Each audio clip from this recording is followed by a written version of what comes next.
Զրուցում ենք Հայոց ցեղասպանության թանգարան ինստիտուտի նախկին տնօրեն պատմաբան Հայկ Դեմոյանի հետ։ Պարոն Դեմոյան, լրատվամիջոցներով տեղեկատվություն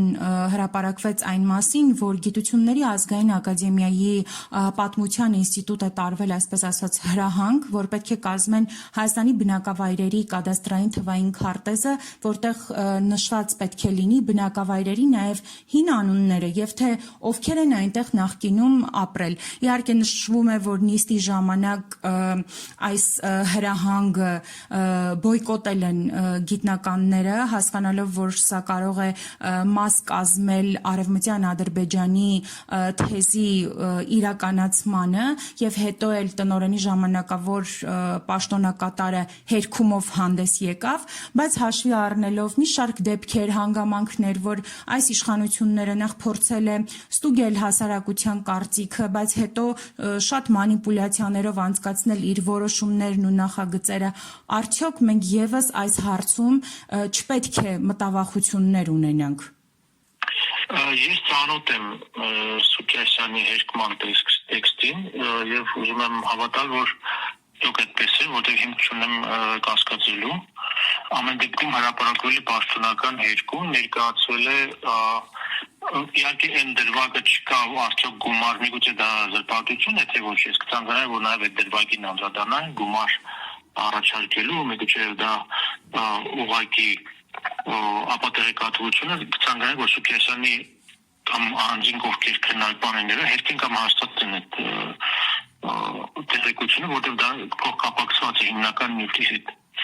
Հիմա ինչ վերաբերվում է այս իշխանություններին, իհարկե այս իշխանությունից ամեն ինչ կարելի է սպասել, պարզունակ մեյմունությունից սկսած, մինչև հակապետական գործողությունները, որոնք քողարկվում են անմեղ դեմքով, անմեղ սունակ պահվածքով եւ ոչինչ չասող ձևակերպումներով եւ իհարկե այն վատ բառը, որ ասում են կրուտիտ, հա, ես կներեք ուղղակի ասում եմ, դա որպեսզի հասկանալի լինի լայն լսարանին։ Հիմա մենք մի կողմ թողնելով այս դրվագը, ուրիշ մեկ դրվագի ցանկալեր որ անդրադառնանք, որը կոնկրետ իշխանությունների հաստատական հանցավոր գործելավոճից է, ես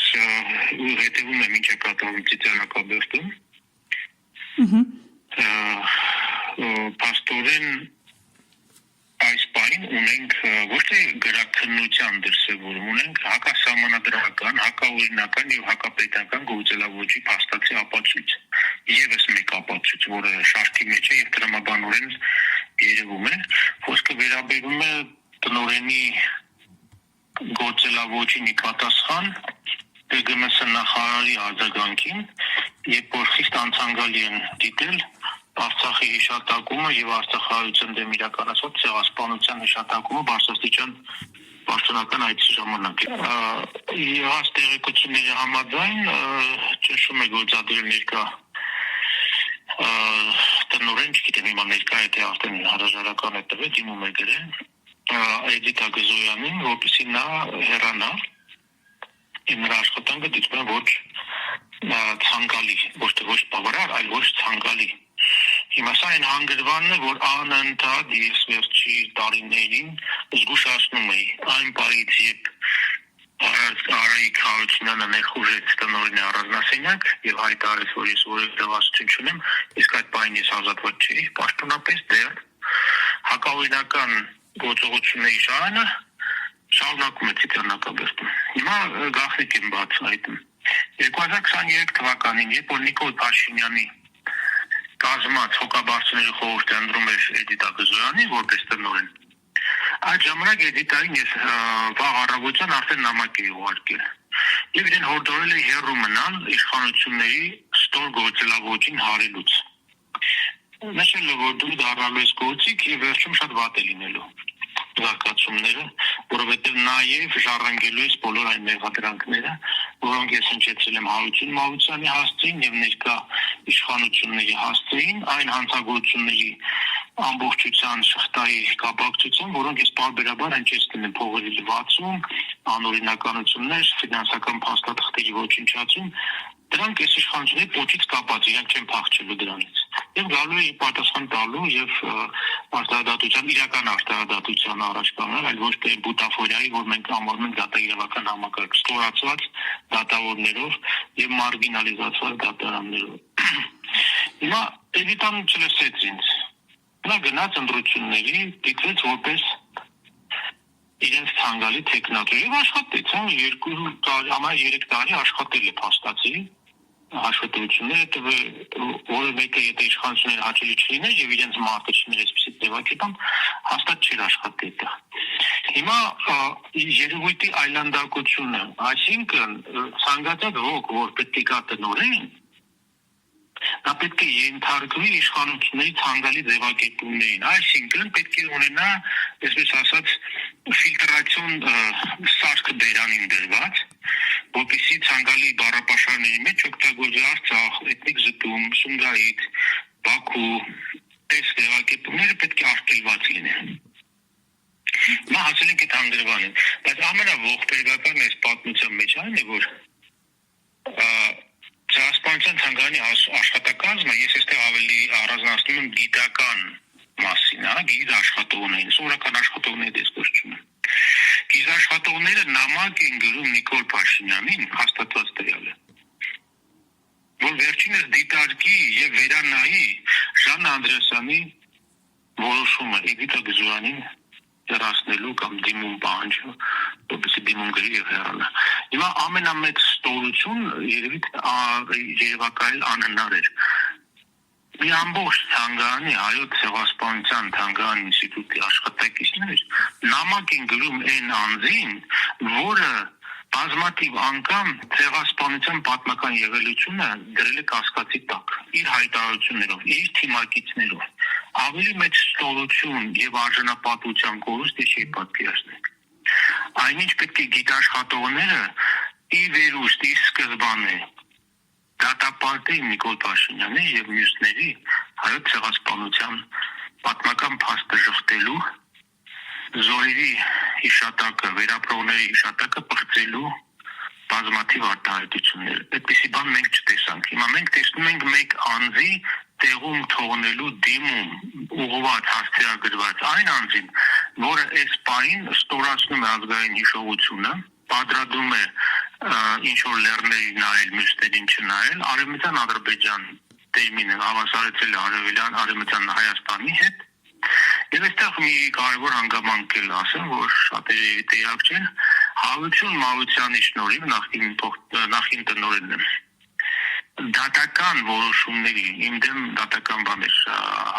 հարուցել, որպեսզի ես ներողություն խնդրեմ, 3 այցանների միջոցով մենք ունենք դատական համակարգի միջոցով Արևմտյան Ադրբեջան եզրույթի լեգիտիմացման նախադեպ։ Սա լրիվ ուրիշ հանգրվան է։ Ես չգիտեմ ապագայում այդ դատավորները ինչ պատիժ կստանան, Հարություն Մավությանը ինչ պատիժ կստանան, այս փուլում արձանագրենք, որ իմ այն մտավախությունը, որը կար, որը ձեր հարցի հետ է կապված, առ այն, որ երկրում գաղտնի եւ կիսագաղտնի ծածուկ աշխատանքներ են տարվում, ես դա գրել եմ 2 տարի առաջ, ունենալով տվյալ, որ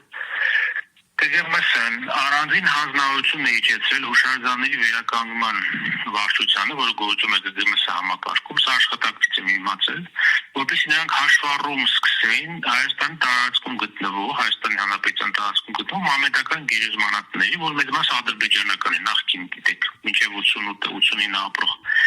որպեսզի ինչ-որ վերականգնման աշխատանքներ սկսվեն եւ այլն եւ այլն։ Երբ որ այդ մասին ես բարձրաձայնեցի եւ այդ ընթացքում նաեւ հրապարակվեցին Արևմտյան Ադրբեջան հերոստալիքի նյութերը Լուսինե Խարատյանի դեմքով, դա բոլորը տեսել են, այդ տեսանյութերը կան, տեսել եք երևի։ Ինչպես են հղում տալիս Լուսինե Խարատյանի գրքերին, դասախոսություններին, հիմնավորելով, որ այս աղջիկը բոլոր հայ պատմաբաններին ապատերեկատվություն եւ հակագիտականություն տարածելու մեջ է մեղադրում։ Այսինքն Լուսինե Խարատյանը օտարերկրյա գրանտ, անհայտ ծագումով գրանտ ստանալով շրջանառության մեջ է դրել կես թեզեր ադրբեջանցիների հետ կապված, որոնք եղել են Հայաստանում, բայց դա լիովին բավարար է ադրբեջանական հակահայ քարոզչությանը, որպեսզի հաղումներ տալով այդ աշխատանքին եւ թեզերին մեծ քարոզչական նյութեր պատրաստի եւ Լուսինե Խարատյանի դեմքով Հայաստանի Հանրապետության տեղեկատվական անվտանգության դեմ լուրջ մարտահրավերներ ստեղծի, ով է պատասխան տվել ոչ ոք։ Այդ հայտարարությունից հետո, քանի որ դիրքը տպագրվել է Ազգագրության եւ Հնագության ինստիտուտի գիտխորհրդի որոշմամբ, որի կազմում է նրա մայրը Ռանուշ Խարատյանը եւ ԱՑԿ-ի նախկին տնօրեն Հարություն Մարության, ես հայտարարեցի, որ քանի որ այսպիսի գիրք արդեն շրջանառում է ադրբեջանական հակահայ ալիքներում եւ ԿԳՄՍ-ն գաղտնի թե կիսագաղտնի չգիտեմ հանձնարարություն է իջեցրել հուշարձանների վարչության, որպեսզի սկսի այդ գերեզմանների հաշվառում, իսկ այստեղ պետք է տեսնենք Ռանուշ Խարատյանի հետքերը միանշանակ։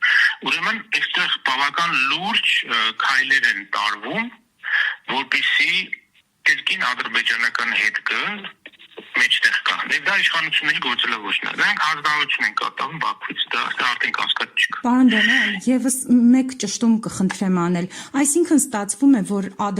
Արևմտյան Ադրբեջանի վերաբերյալ ծրագիրը Հայաստանում սկսվել է ավելի շուտ, քան Ադրբեջանը սկսել է դրա մասին բարձրաձայն պահանջներ ներկայացնել։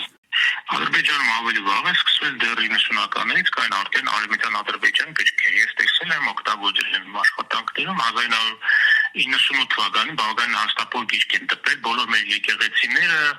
ամբողջ հուշարձանները, նույնիսկ մի հոդված ես տպեցի Գոլես Արմենիայում դեռ 2002 թվականին 24 տարի առաջ, թե ինչպես են Գոշավանքի խաչքարը ֆոտոշոպով դարձրել ադրբեջանական։ Այսինքն ես պայքարել եմ դրա դեմ դեռ 2002 թվականին։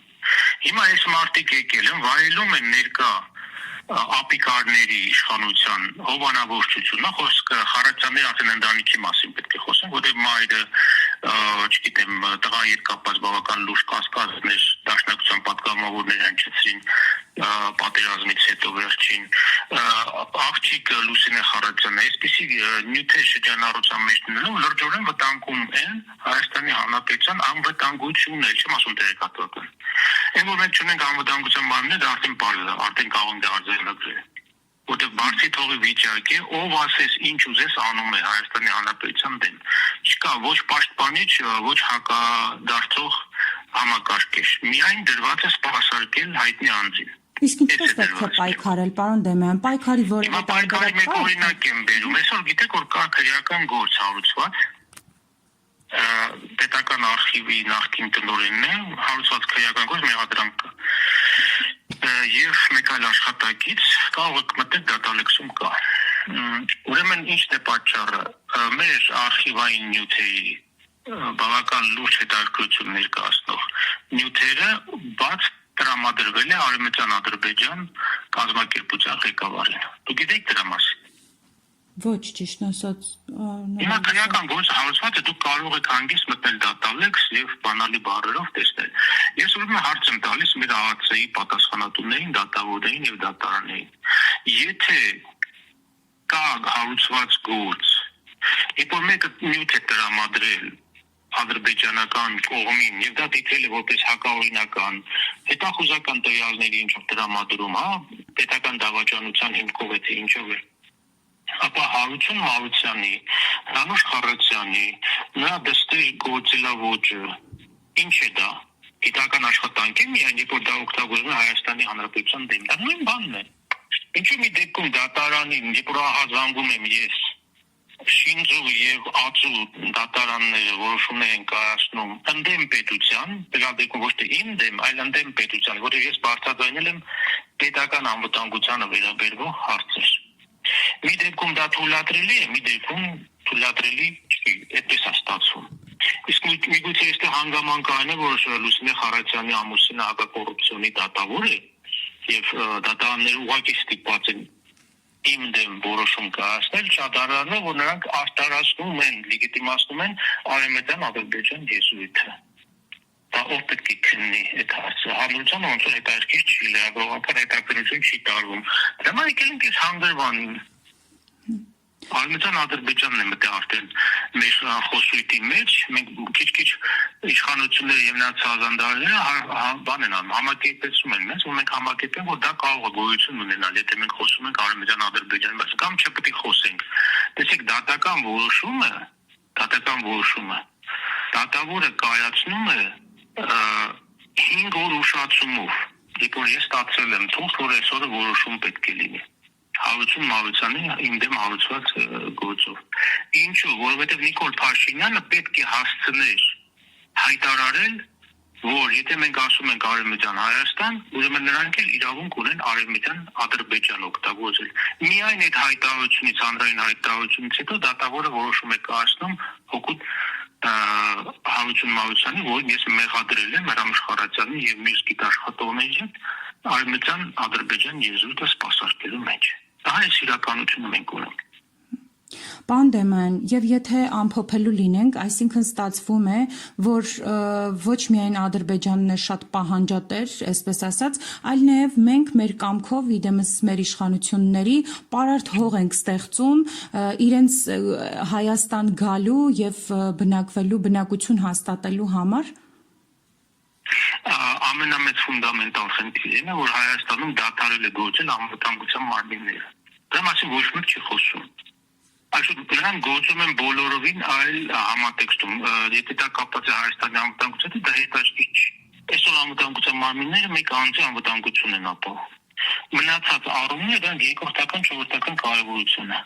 Իսկ որ դա մի օր զնգալու է, ու շատ վատ ձևով է զնգալու, դրան ոչ մի կասկած չունեմ։ Այսօր փաստացի արձանագրում ենք, որ եթե Հայաստանի Հանրապետությունն ունենար անվտանգություն երաշխավորող մարմիններ, այսօր մենք չենք ունենա այս իրավիճակը։ Մենք չունենք։ Մենք ունենք սպասարկումի կառույց, որը սպասարկում է այդնի անձին եւ նրա հարակից անձնավորություններին եւ թյուրիմացություններին, որոնց տրվել է իշխանություն։ Շնորհակալ եմ մեկնաբանության համար։